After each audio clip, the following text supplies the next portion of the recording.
You're listening to the Not So Black and White Real Estate Podcast with your hosts, Sir Colin Campbell and Gary A. McGowan. Good afternoon. It's your host, Sir Colin Campbell here. And I'm never alone when I'm on the podcast. I'm with my brother from another mother. White mother. Gary A. McGowan. Today we had an amazing guest on the podcast today. It's someone that I think we've wanted to have this person on the podcast since we even started. But the moment we were challenged on getting her on the podcast and we actually wrote it down, it's funny how quickly it became a reality.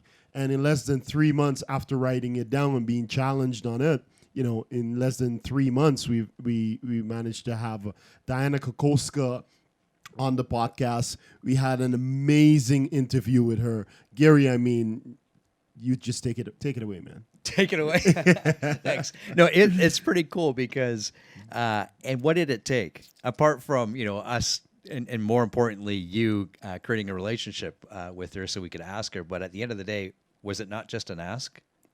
That's all it was.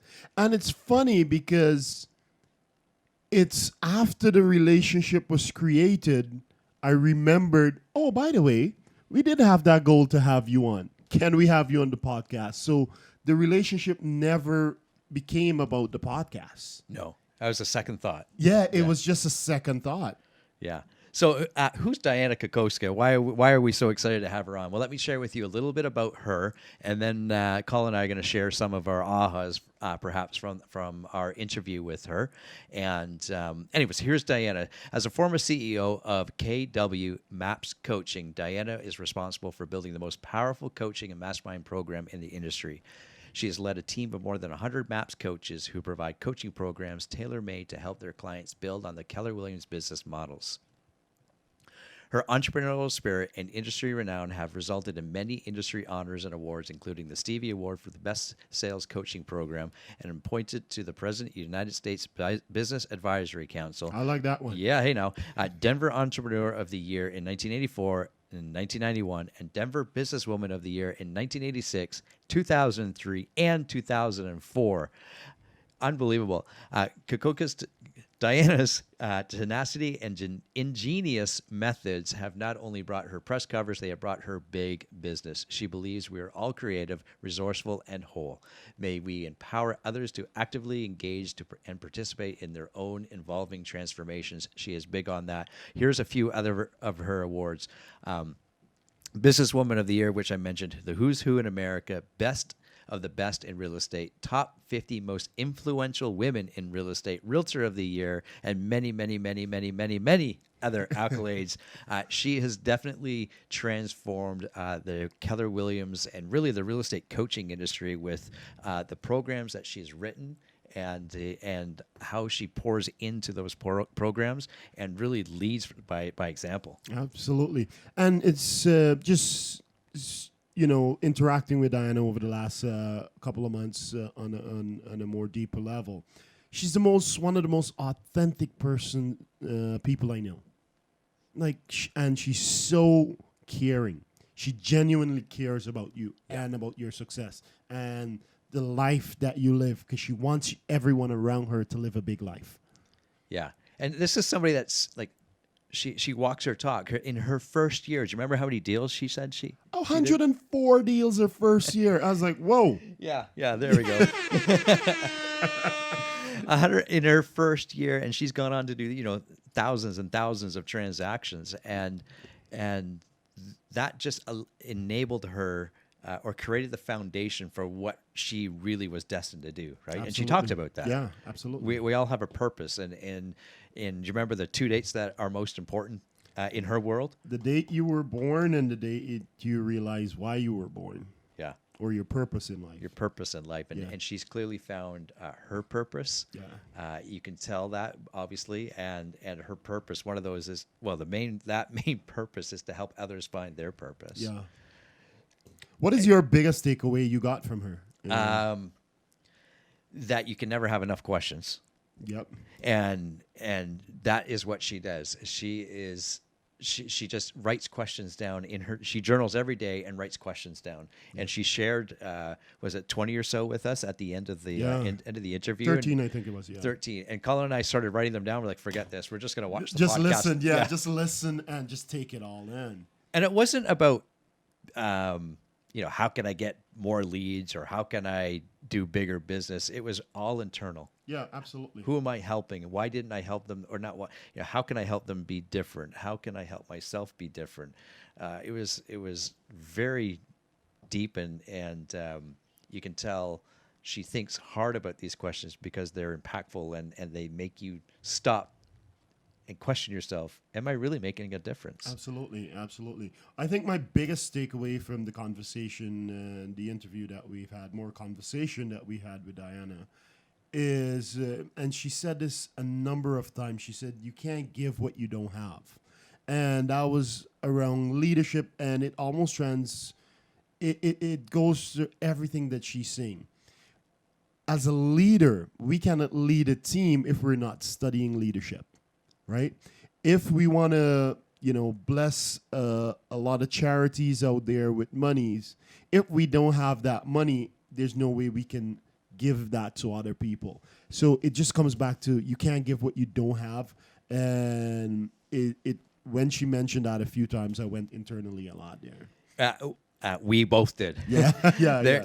And, as a great coach or a partner or somebody that is, even in conversation, the best conversation partner is one who listens. There were many times where both of you and I were just listening. Yeah. We had no idea what the next question was going to be because her words are so powerful and they come from the heart. Yep. And the one question that I wrote down here, you had asked her, what do you ask most of other people? Or how something along those lines. And the question or the answer was to that individual, do you want success or significance? Oh, that one. And they're both intertwined. But man, that one was a big good. One. Anyways, so lots of awesome truth bombs, and don't you worry, we did rapid fire questions with her. It kind of it changed the whole aspect of the interview, so she had a lot of fun with that.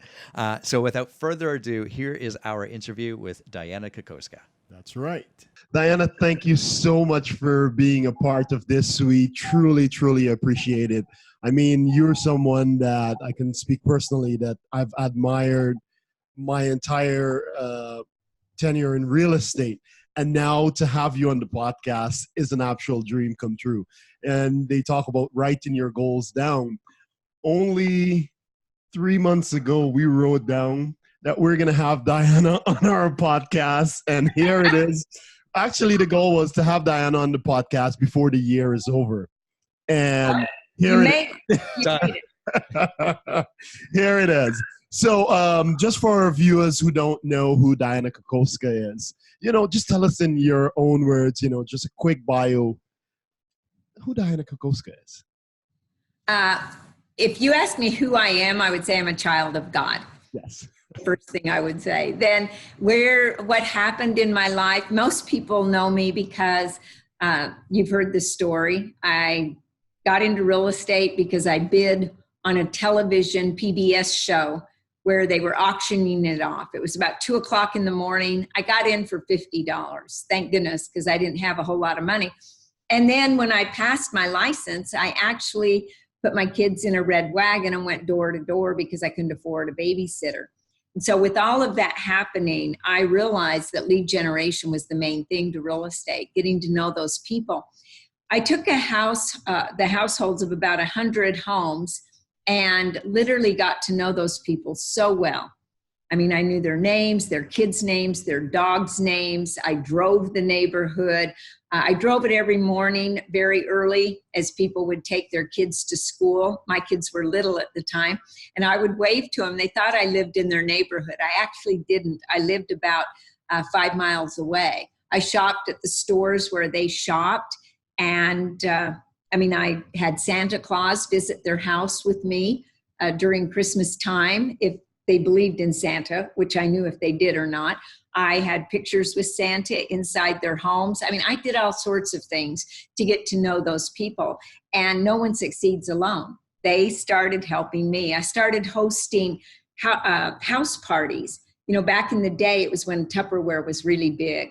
And with Tupperware, they would have people come in and you would give a Tupperware party where they would sell and you got a gift for being the hostess. So I thought, well, this is great. And these gold chains were really popular back then. And of course, I could buy them wholesale with some people that I knew.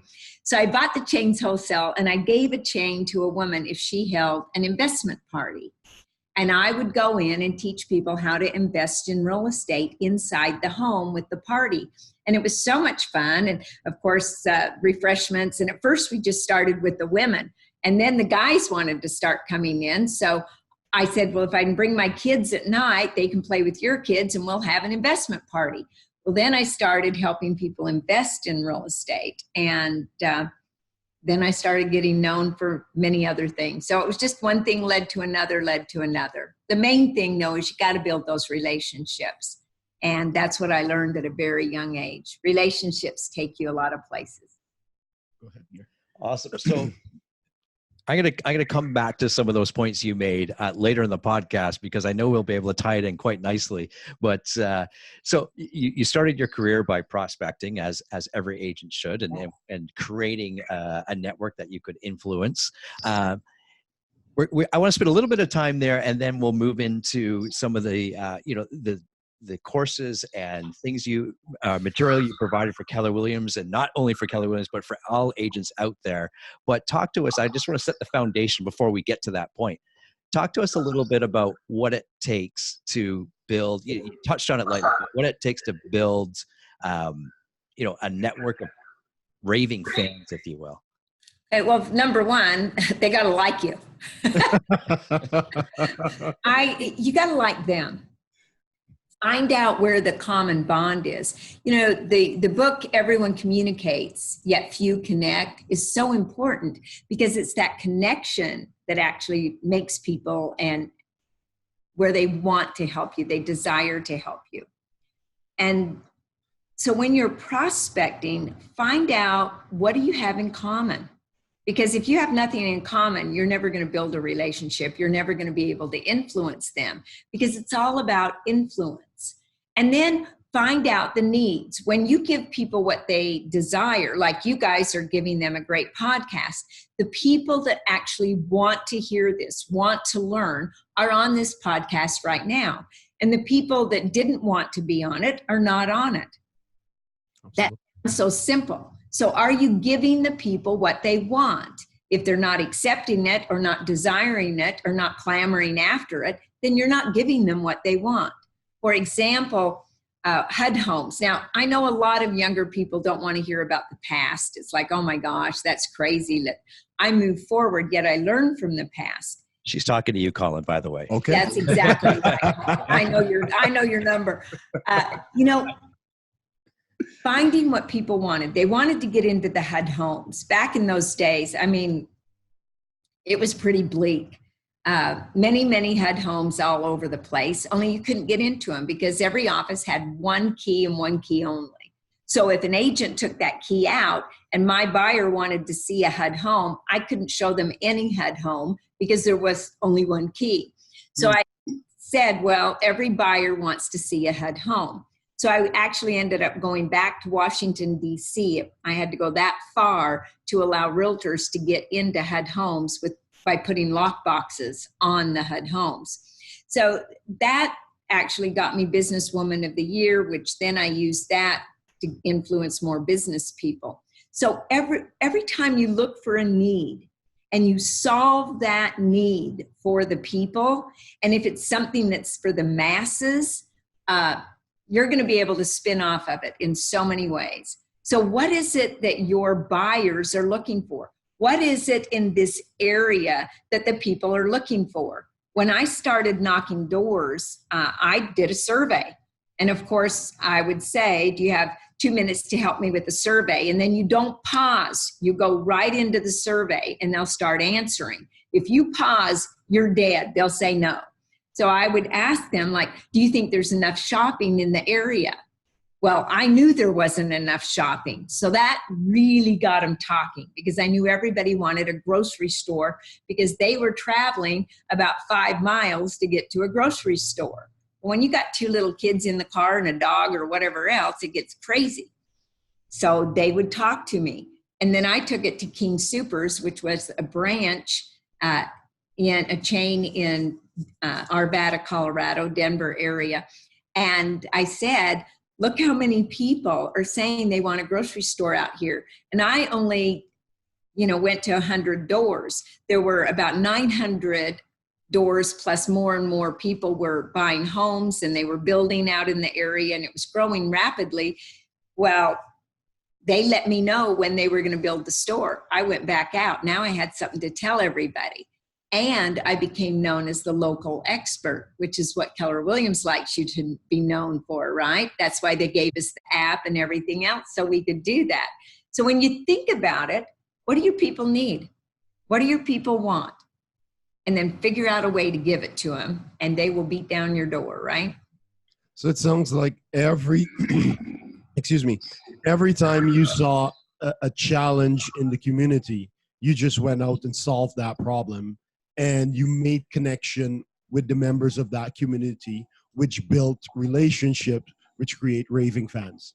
Right. And then the best question you can always ask the people that you like, obviously, and you build relationships with, is who do you know that I should know? And then would you make the introduction for me? And that led me to getting to know more and more and more people. See, people say to me, how did you sell 104 homes your very first year in real estate? One thing. Sorry, how much was that again? Sorry, 104 homes my first year. No one has ever done that by themselves. Yes, if you have a team, I'm sure you could beat that. Even your first year, though, I doubt it. I don't know. Impressive. My goal was 100. See, nobody ever told me you couldn't do it. That was the funny part. And I never went into the office really to talk to the negative people. I would go in for their sales meetings, and that's about the only time they would see me. I would go in the evening time just to put my listings and my sales, because they had a sales board and that, and they wanted you to write them on. And that was about it. Short of that, I was never in the office. I was out meeting the people. So become an expert somewhere. Know that area better than anybody else. Get to know the people better than anybody else. People they want to belong to something right now. And they have a community where most people don't even know their next door neighbors. Yeah. Yeah. Now, when you started, you said your first year you sold 104 homes. Your goal was to sell 100 homes. Yes. In your circle, or who did you know that was selling 100 homes? Well, I didn't know any realtors. I only knew the one that had sold me my house, and she kept bugging me to be in real estate because she said, you just have a knack. You'd be so good.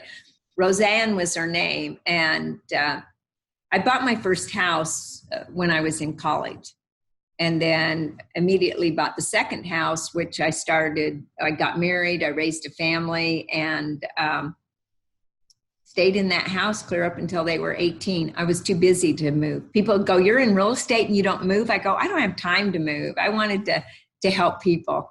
And the 100 homes, the 104 homes just seemed pretty natural and pretty easy.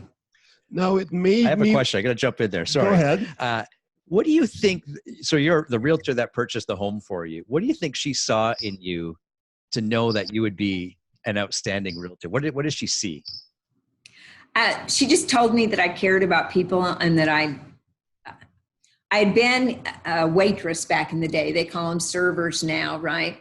And I had always been in the service industry. I started working when I was 5. I was over the magazine rack in my mother and dad's grocery store. And I was taught back then that if somebody came in and picked up a magazine with a car on it, that I was to grab every magazine that had a car on it and say, oh, if you like that one, you might like this one too. And I got paid per magazine. So I sold a lot of magazines. And then, of course, as I grew, when I was 8 years old, if you can imagine now, they would never allow this. I was at the cash register. I actually had to stand on a 3-step stool to get to the cash register to ring up all the things and to give change. So being good in math came about from all of that, right? I had been taught to upsell, like when somebody came through and they had cantaloupe in their cart, I would say, have you ever tried cantaloupe and ice cream together? It's really good. Or if they had ice cream, I'd go, do you have all the toppings that you need? Don't you think you should get whipped cream and nuts to put on top of that with that caramel, right? And so Dad taught us really well to always ask. So when I started real estate, it was simple for me to go in, and if I was going to list a home, I said to them, well, as long as I'm coming out, do you have any other properties we should be looking at?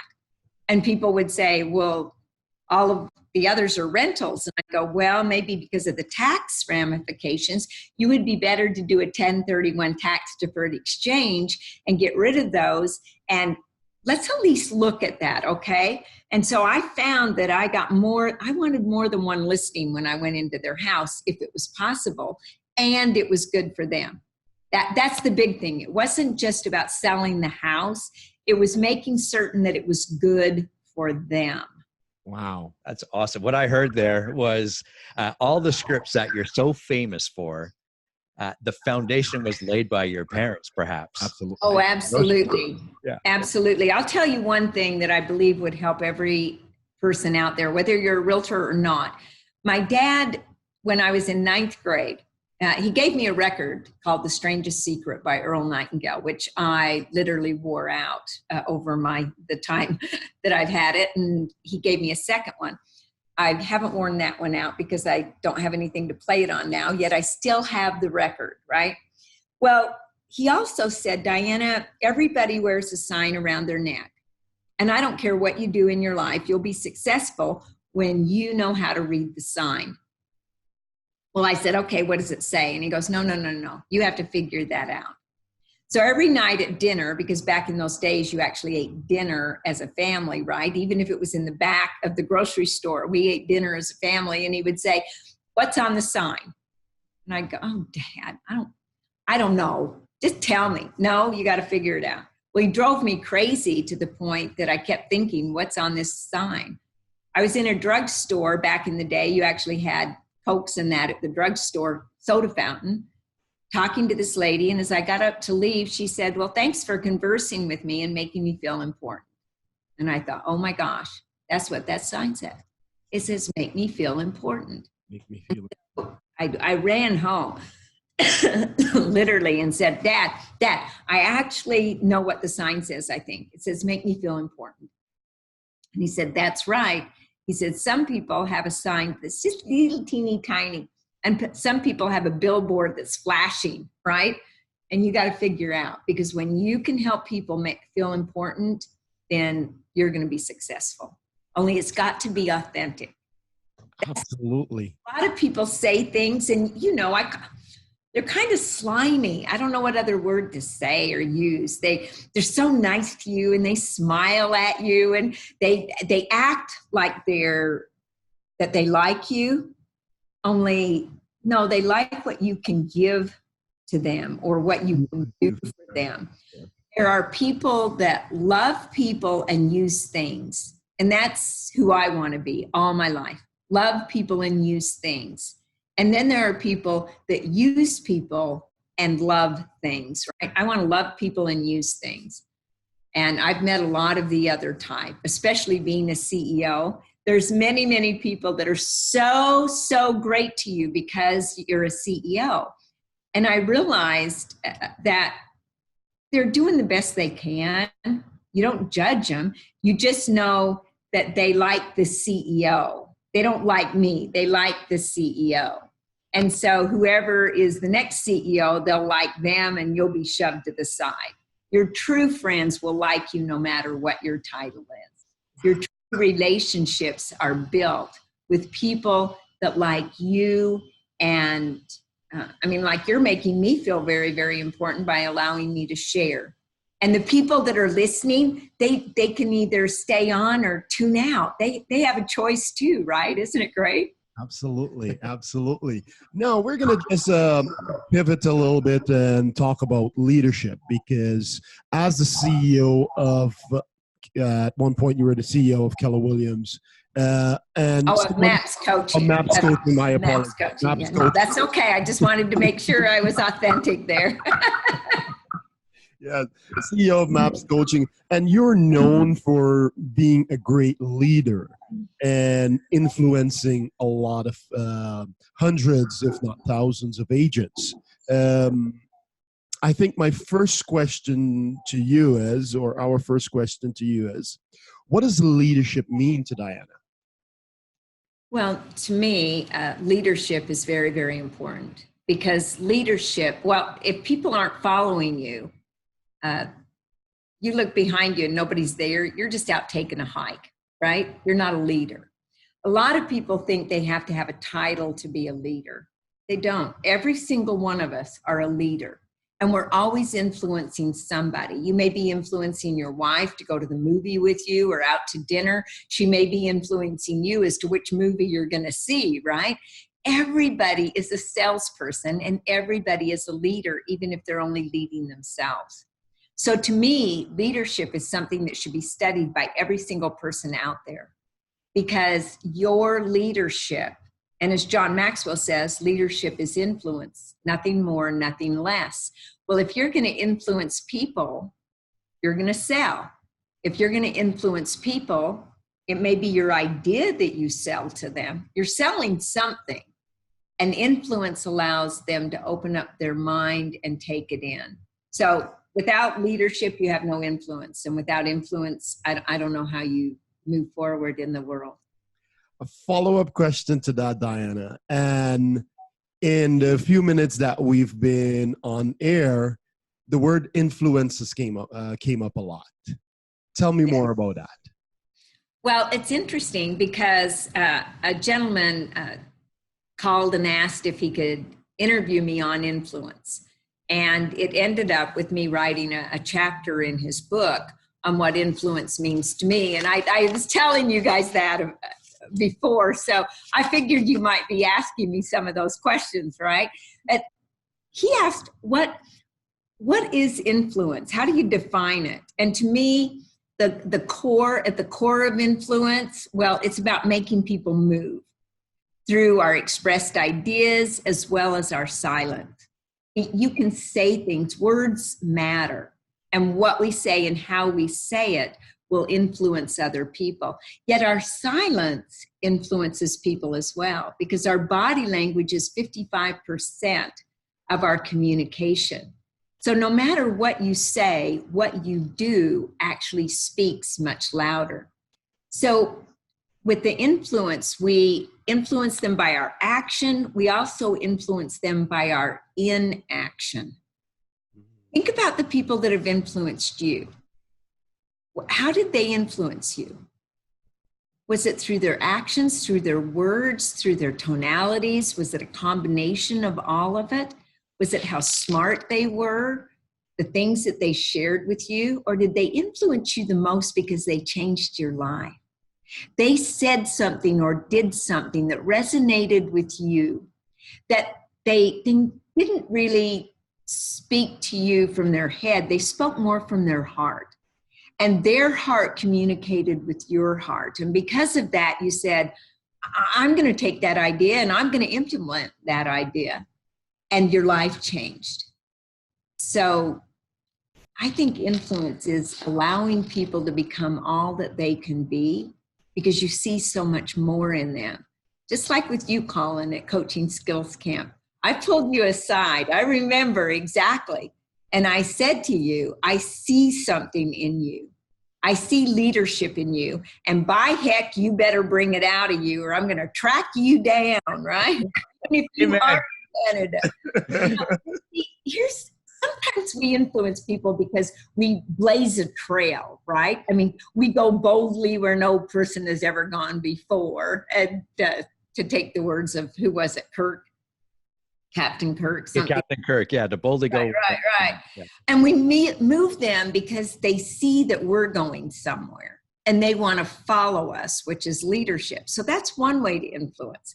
Another way, though, is to literally see something in them and then let them know of your belief in them. Speak goodness into them. Speak betterness into them. A betterness, is that a word? I don't know. It is on our podcast. It is now. Yeah. It is now. I have a question around that influence. A question around the influence, Dianna. Is that something that is earned before you can provide influence, or is it just something that is a leadership quality? As I think about that, that's interesting. I think it's earned. I think the biggest thing about influence that we have is that I think you got to be intentional about influence. And I'm very intentional about the things I do. Intentional in a way that, I mean, every morning my phone gives me an alert at 7 a.m. that says, what will you do to add value to people today? And at 7 p.m., it gives me an alert and it says, what did you do to add value to people today? And I think it's still that speaking part, speak goodness into them. And people grow into the conversations you create around them. So what kind of conversations are you creating around your kids especially? Because when you speak to them about what they got wrong on a test, then you're speaking you're not speaking good into them. When you speak about what they did right and how they can be better and how you see them, boy, if anybody can ace the test, that's you. I know that you can do it. Oh, you have to say that. You're my mom or you're my dad. No, I don't have to say that. I could say the opposite. You have friends that their parents say the opposite? Ask them. And then, of course, they come home and they go, yeah. And when we're just always speaking that greatness into people and taking a stand for their greatness, because people will fight you for their limitations. They will absolutely fight to stay where they're at. And sometimes as a leader, it's not about being nice all the time. It's about wanting the things so much for those people that you're willing to not have them like you maybe. Because when I mean, let's face it, I've said some things to people that, well, Gina Ront didn't like me. When I said, Gene, you are a $1 million producer, cleverly disguised as a $400,000 producer. Because he thought he was doing so good at $400,000 because he was number one in the market center. Well, there's always somebody better out there than we are, right? And so I just kept hounding him. Well, when he made $1 million, he actually came to our house and thanked me. And now he's making almost $3 million. So he kind of likes that discussion that we had. He did not like it then. I don't know if you liked the discussion we had, Colin. I just know that what I saw in you, you needed to bring out. And I think you liked it. And look at you now. Look at what you're doing. It's not just because of that conversation. You're going places, both of you. You're going places. Appreciate that, Dianna. Question about that last comment you made, where, and as leaders, sometimes it can be challenging to have open and honest conversation with the people that we lead and the people around us, but at the same time, we want to speak greatness into them. How do we walk that thin and narrow line?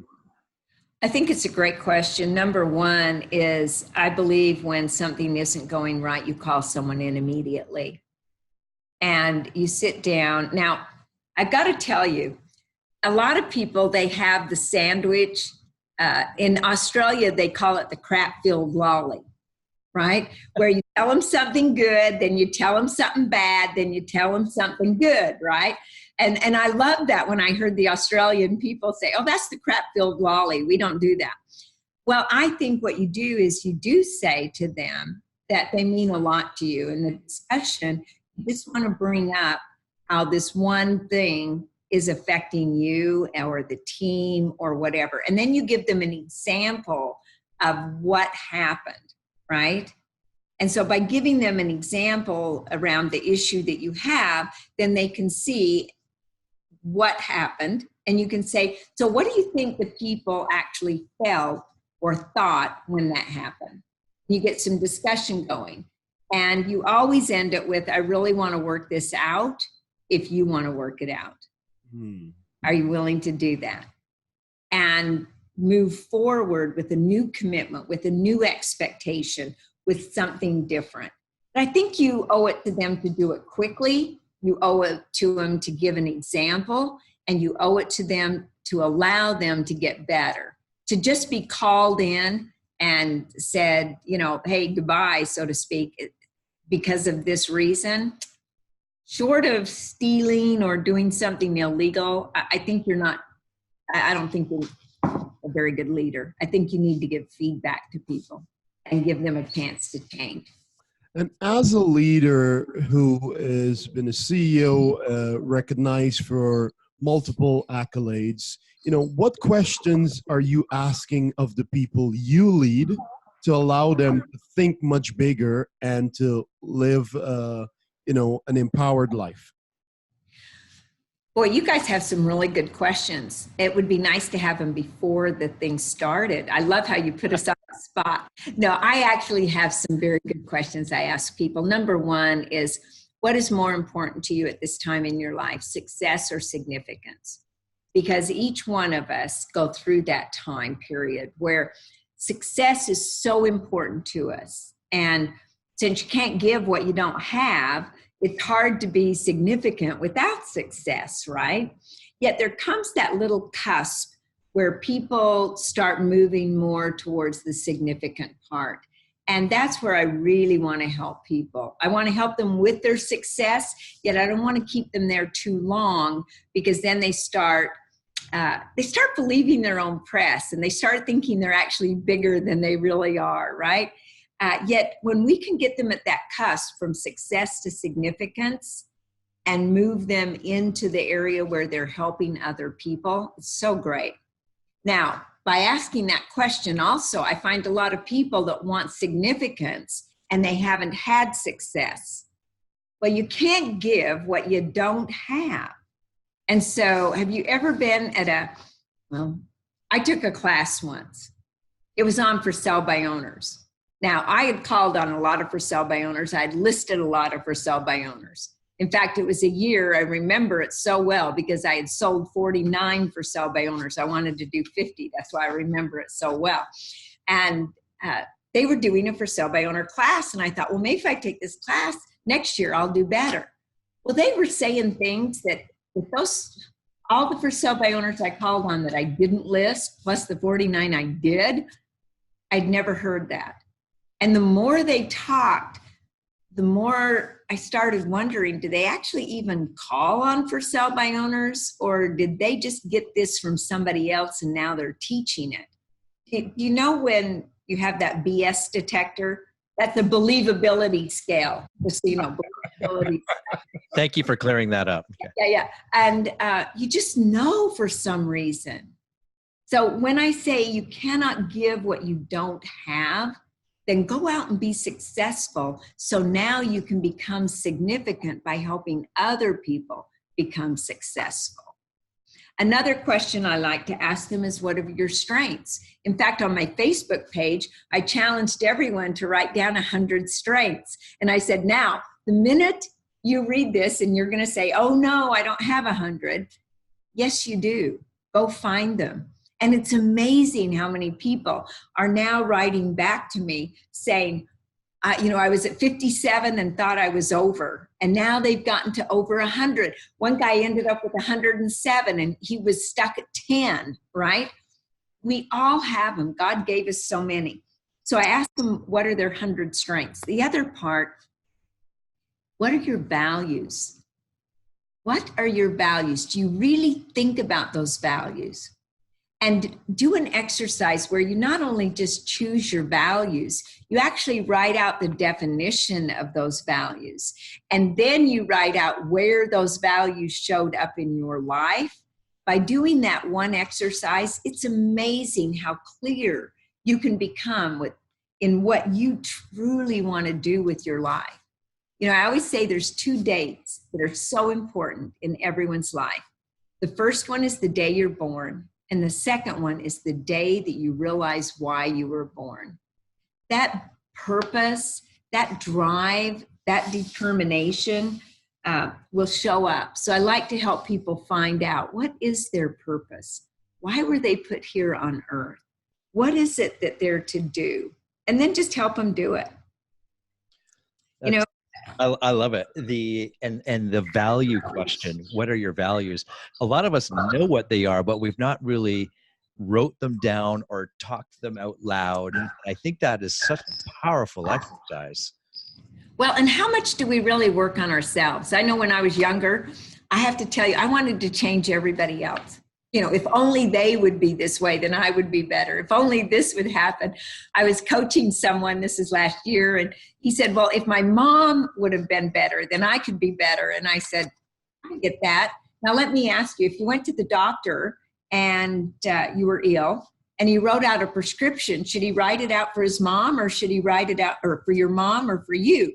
And he goes, well, why would he write it out for my mom? And I go, well, because if your mom got better, then you would get better. And he was a little upset over that comment. And I go, no, see, correcting ourselves, that's the hardest, that's the most challenging thing in the world, is to correct ourselves. Yet, unless we work on ourselves, we'll never be able to help anybody else. Never. You know, people don't lead their life, they accept their life. And it's kind of like a life by design versus a life by default. And so questions that I like to ask people is to help me understand, are they leading their life or are they just accepting their life? You've got to get to know people, and you can only do that through questions. And I've talked too much, so ask the next one. Now, you mentioned the two most important dates is the day you were born and the day you realized the purpose behind your birth. How does one figure that out? Because in a world where there's so much, there's the cliche, what is your why? How does one figure out their purpose on this beautiful blue planet that we have? You know, it's interesting. I'm not exactly certain how it happens. I believe, though, I'm a person of faith. So obviously, I was brought up that you pray for answers. And I can remember actually when it happened, I was somebody that I liked helping people and making money in the process, right? I would learn to dance, and so I taught dance. And I learned to twirl a baton, so I taught baton. And it was in one of those baton classes that I really realized that I was a teacher at heart. And I was here to add, I didn't think of adding value until later. I was here to help people learn things. And so I realized I had to learn everything I possibly could to help them. I couldn't help them twirl the baton until I knew how to do it better. And every time I would learn something, I'd go back and teach them. It just came to me that that's what it was. In second grade, Mrs. Perry said, you do realize you're a leader. And I go, what? And she goes, well, everybody follows you. I mean, anything you do, I know if I can get you to do it, they'll do it, right? And so she put that leadership into my head, and I knew that I was here to lead others. So I think it's being aware of what's happening around you, being aware of when your heart sings, being aware of the things that you don't like. Because if you made a list of everything you didn't like, it would be crystal clear of what you did like. It's that contrast that allows life to become so full and for you to know why your purpose and why you're here. Because if it makes your heart sing, that's probably pretty close to your purpose, right? So just know. Absolutely. Love it. Love it. So we want to do something kind of fun with you, Dianna, if that's okay. Okay. And ask some rapid fire questions. And these will be Okay. 1 word or 2 word type answers. They will all be serious. You can see me shaking my I head. like to have fun. You do realize that. We're going to have some fun right now. So I'm gonna play some music in the background, and we'll ask you some of these fun questions, rapid fire questions. All right. What is your favorite? We'll start off easy. Favorite season of the year? Oh, Christmas. It's not a season. It is say holiday. And so anytime around Christmas, all right? Perfect. I like, this is my favorite one, actually. Is it wrong for a vegetarian to eat animal crackers? As long as they're in their soup, right? Okay. Perfect. A place you want to travel to most?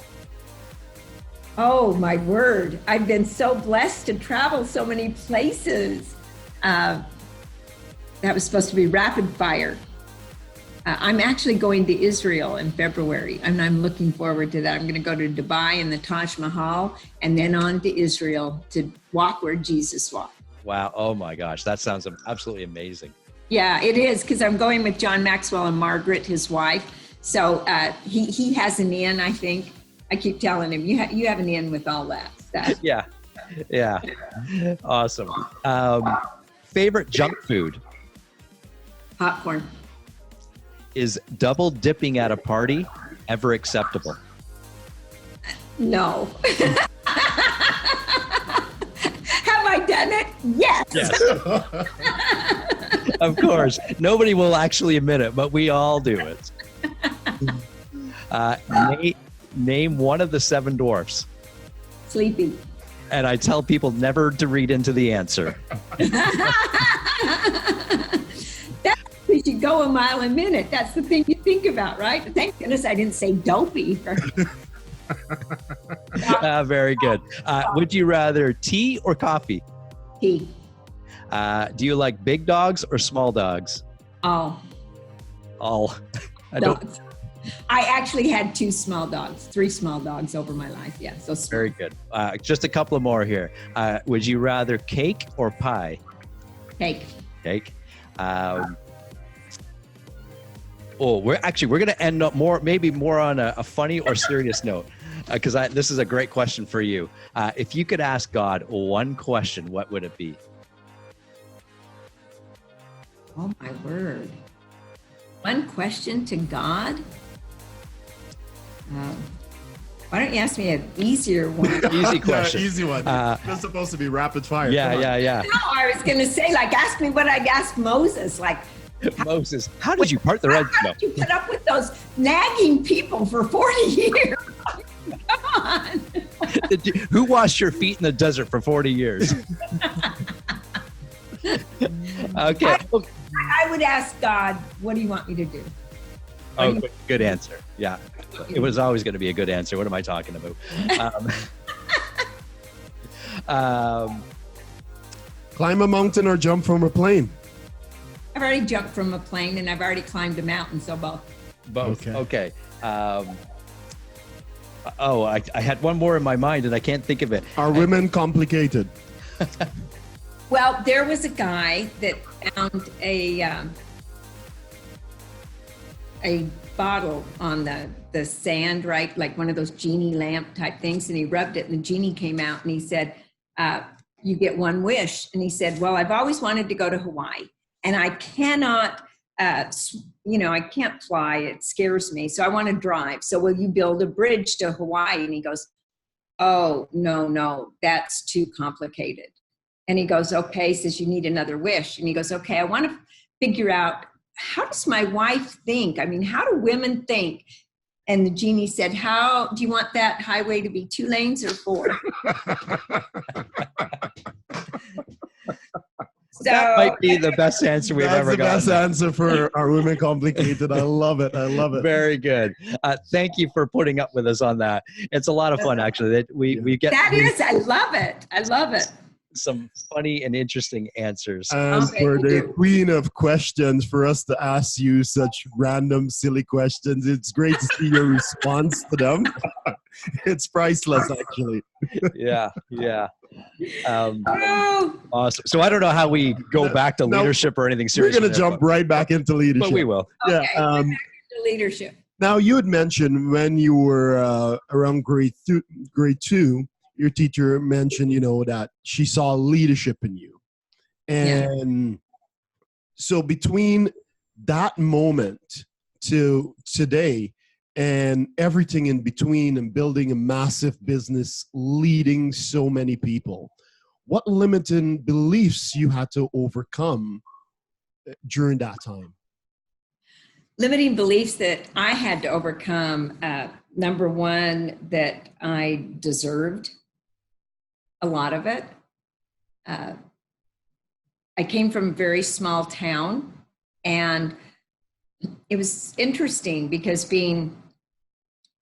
I always said it was easy to be like student body president and head cheerleader and all that because there weren't that many kids.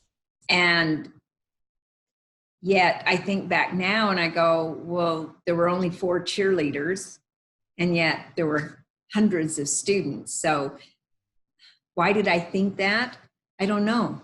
Yet it was a limiting belief that it was like I was always in leadership because there weren't that many, right? So, or then I went through, did I actually deserve it? Because now there's thousands of people that were in real estate, and now can I do this? Every year, January 1st, the very first thought I had was, will I be able to do it again next year? I mean, you go from 104, well, then you got to go to 125, and then you got to go to 150 or 200. And when we got up to 350, and there were 2 admin people, and Sean, my son, myself, and my other son, who's now a doctor, he would come in during summertime and help us, and we had a runner, right?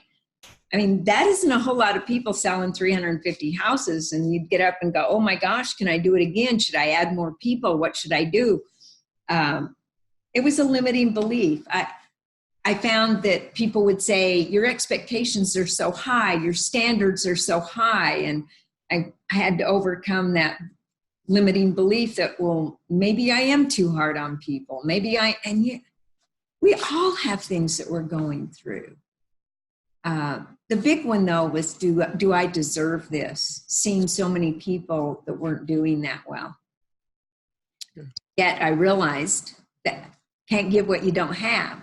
So I realized by making a lot of money, I can give a lot of money away. And it's so much fun to be able, like, I love Christmas. You grab a family and you buy a bunch of stuff for them and you put it on their doorstep and you ring the bell and you run like heck, right? And the kids and I, we would all hide either, down in the car or around the trees or whatever, and watch them come to the door and see all that stuff, and they'd holler and, Mom, I don't know, there's a bunch of stuff at the door. And if their window was open, you could see what was going on. I mean, it's so great to be able on Christmas Eve to actually feed the homeless and see over 400 and some people show up for a sit-down dinner. I mean, you can't do that unless you're successful. You can't help people unless you have it to help them with. That's why whoever's listening to this, really learn all that you can learn. Learn like you'll live forever and live like you'll die tomorrow, right? Because you can't give what you don't have. And literally make a lot of money. Give it away. Do good with it, because money is good for the good it can do. People say, well, I don't want to make a lot of money because, a rich man can't get into heaven and you can go through the eye of a needle. Well, do they realize the eye of the needle is a gate? Right. It's a gate in Israel, and it's big. Okay. It's not the needle like you sew with. And so many people don't know that. And so go be as rich as you can be and look at the good Bill Gates is doing. My word, I just hope that God blesses them all to make more money. People that'll give it away, let them have more, because they'll help more people than the people that make a little and hang on to all of it, right? Because that's where the real greed comes in. That's the love of money, when I got to hang on to everything I've got. Well, that's because we're not making enough. And you'll never make it until you give gratitude for having what you have. You can never go to the next level until you give gratitude here. And once you give gratitude here, you're in a vibration. I do a lot with energy because of physics and that. And when you're in a vibration, you're sending out energy. And that energy is attracting the same type of vibration. So that's why when you complain, you get more to complain about. And when you give gratitude, you get more to be grateful for. And so the challenging part, when you said limiting beliefs, one of my challenges was literally not having anything and giving gratitude. I mean, it's tough to put your kids in a red wagon. Neither one of them bought a red wagon for their kids. I mean, they told me, I think I need to go to therapy because of that dang red wagon, right? That was challenging to put my kids in a red wagon, having them scream and holler and wanting to go places and do other things, and to do that. So just know that when you have a goal, you can make it. When you give gratitude, and I was grateful for the red wagon. I was grateful that I could take them with me. I was grateful. And because of that, then it all happened. God gave a way that I could sell a lot of houses and get a babysitter so they were happier to, and then give gratitude there. And then you go to this level, and then you give gratitude there, and then you go to this level. So don't be grateful for all things. It tells us to be grateful in all things. That one word makes such a difference. Don't be grateful for all things. Be grateful in all things. And then you'll have more to be grateful for. That sounded like a sermon. I apologize. No, you preach, Dianna, preach. Now, you were talking there about breakthrough, and that is what came to mind as you were mentioning that. And for a lot of our listeners who are real estate agents, investors, and so on, because I've noticed agents who are making around the 500, 600,000 GCI, breaking through that $1 million GCI becomes very challenging. Mm-hmm. What is required? Their financial thermostat. Go ahead. So tell us, what is required from that person to break through that $1 million GCI? Well, it goes back to that deserving. Do you deserve to make $1 million?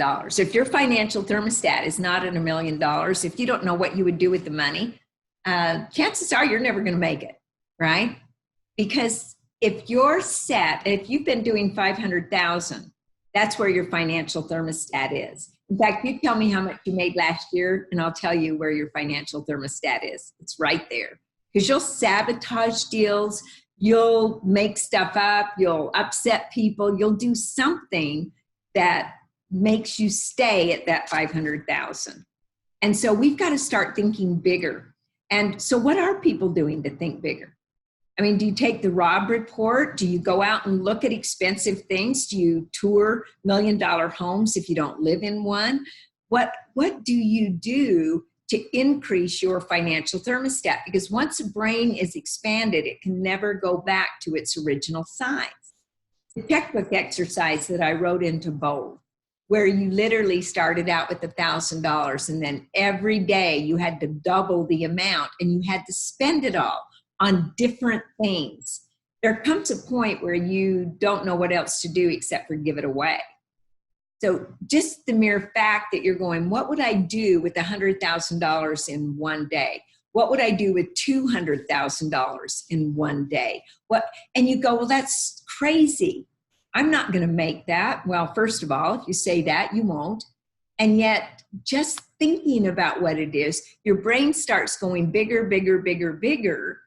And now all of a sudden, instead of thinking you're worth 50,000, you're worth 100. And instead of 100, it's 250 and then 500 and then $1 million. What would you do with $1 million? Think about being there versus dreaming about it. And the difference is you got to feel it. You got to think it, you got to feel it, and you got to act as if. So if I think about being $1 million producer, then I've got to literally get those feelings as though I already am a $1 million producer. And then everything just kind of falls into place because it's an energy. And I would study energy a lot more is what I would tell a lot of people, because I learned a lot from physics. As you know, in Coaching Skills Camp, I brought a lot of physics into it. Absolutely. As we get close to wrapping up here, Dianna, at Coaching Skills Camp, you shared a story that I'd love for you to share again on. You were talking with a colleague or a close friend of yours that kind of made the recognition of you did things a little bit differently than, say, kind of your core group of agents you were kind of growing a business with, in fact, and you were the one that studied leadership. And share with us how that looked or how that changed your financial thermostat. Oh, excellent. Well, the main thing is, who are you speaking with, right? You become like the 5 closest friends that you have, or the people that you listen to, or the people that you hang out with. I mean, who are you on Facebook with? Are you on Facebook with people that actually talk things that will help you become a better leader? In fact, if you want to join me on Facebook, feel free to do that, because I put out leadership things all the time. My biggest change came, I would read a book and I would want to get to know the person, right? So I read E-Myth Revisited, and then went and met Michael Gerber and became certified as a consultant for him as I was selling real estate. Then I read John Maxwell's book, 21 Irrefutable Laws of Leadership. I looked up and said, where is this guy? How do I get hold of him? Where is he speaking at? He was speaking in Dallas. And so I flew to Dallas to actually meet him. And of course, he always says, I'm John and I'm your friend. And so I took the book up to him to sign that afternoon. And he says, what's your name? And I just put my hand across the book and I said, stop for just a minute.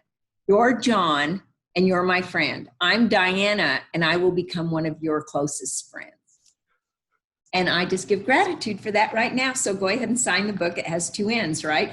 And he laughs at that. And yet I've got his cell phone number in my phone. We text all the time and we have become very good friends. What are you doing to go after to find people to talk with? Are you interviewing really great people in your community? You don't have to fly to Dallas or fly somewhere. I was in Denver at the time. Michael Abramshoff, It's Your Ship, took the Benefold in the Navy in the U.S. and turned it in from the worst ship to the best ship. Flew to Chicago to hear him speak, got to meet him. Who are you intentional about meeting? And are you asking them questions?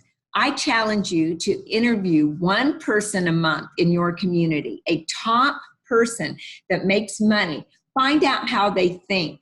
What is one of the things that they're fearful of?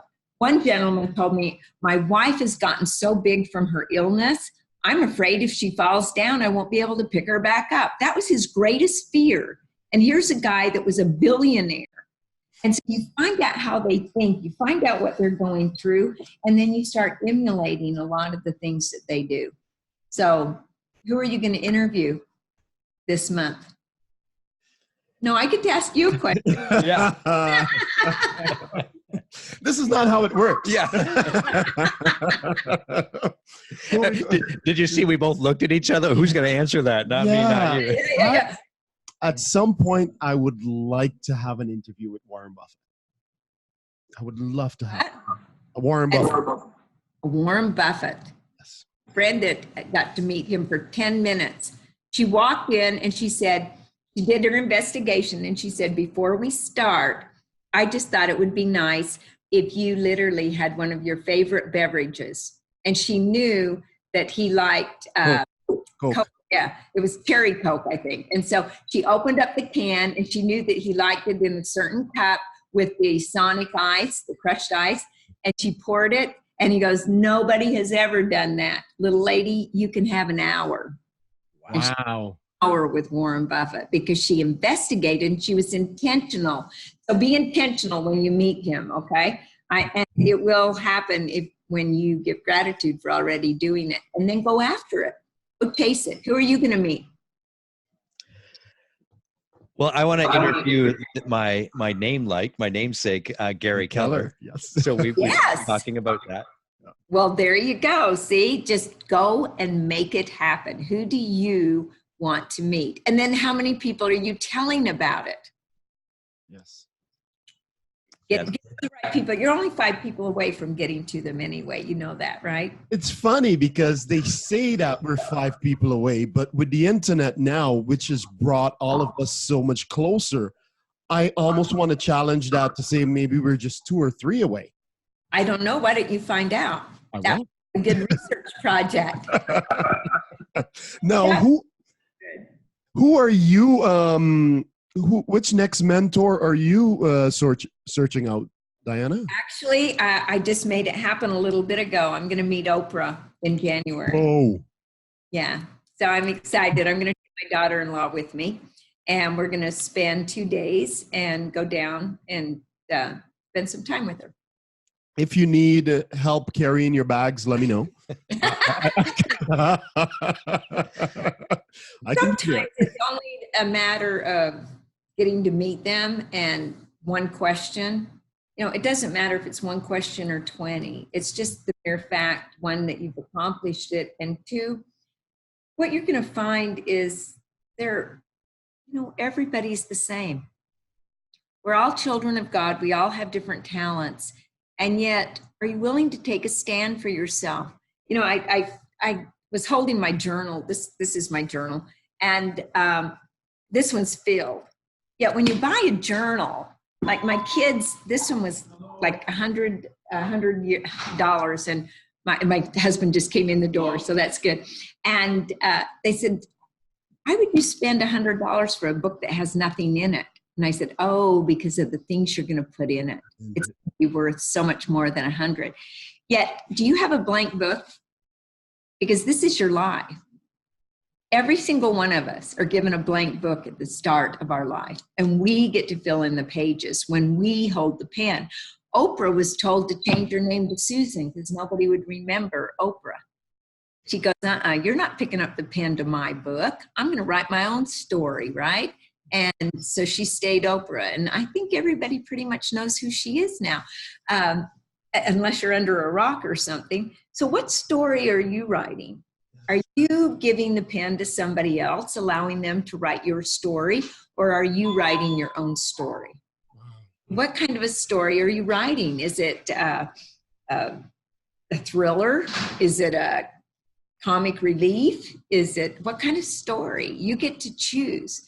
Yet please don't give the pen to anybody else. Yes. That'd be the best advice I can give today. Just 2 more questions before we run off, because I know we're cutting into your time now. And this is the one that I really wanted to ask you. Like, what questions are you hardly ever asked that you wish more people would ask of you?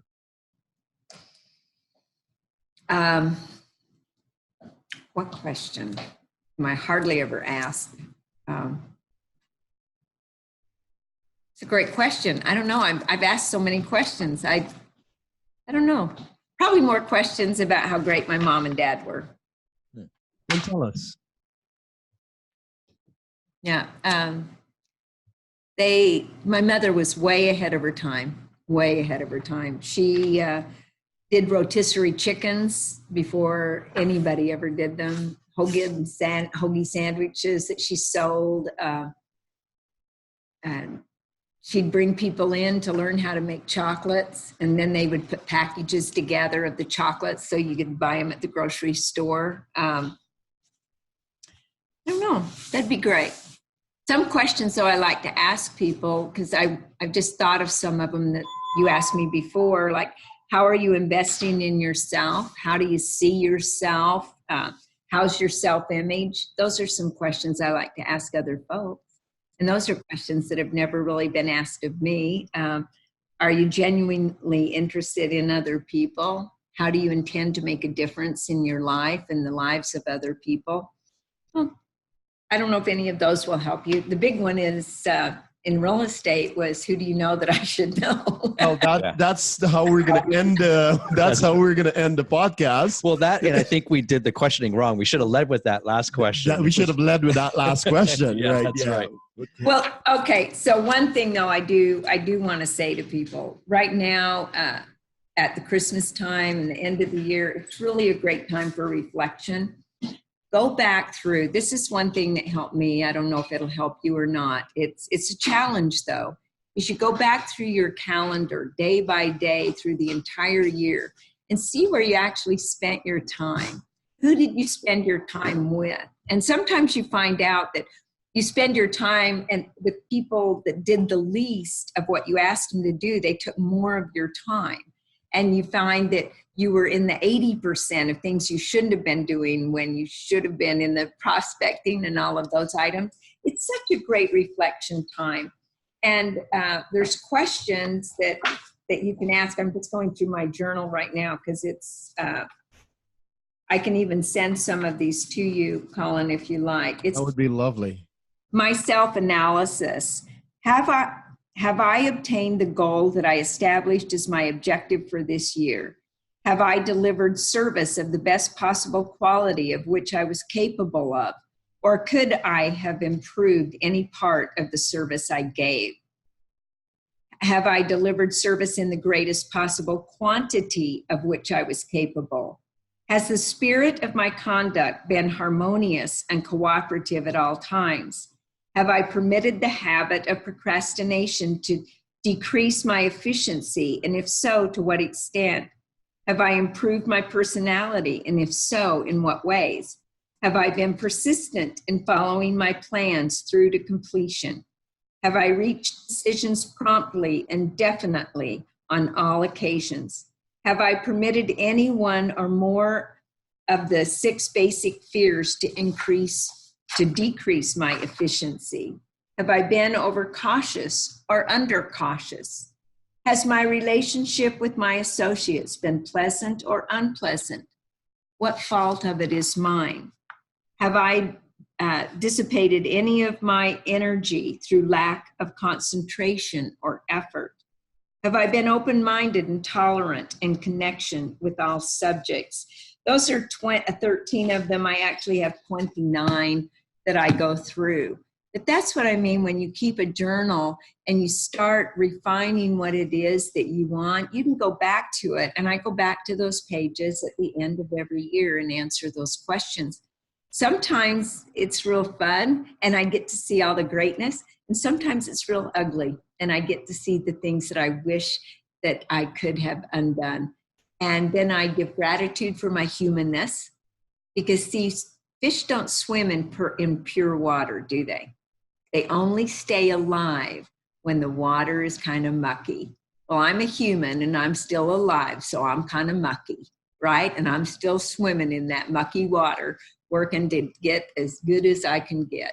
And I just wish the best for everybody out there. Happy holidays, Merry Christmas, Happy Hanukkah, whatever you worship, okay? Dianna, thank you so, so much. What is next? Before you go, what is next for Dianna and how can we help you? Because you've been so grateful of your time with us. You know what? I'm here to add value and to make a difference. I know that's why I'm here and I'll continue to do that.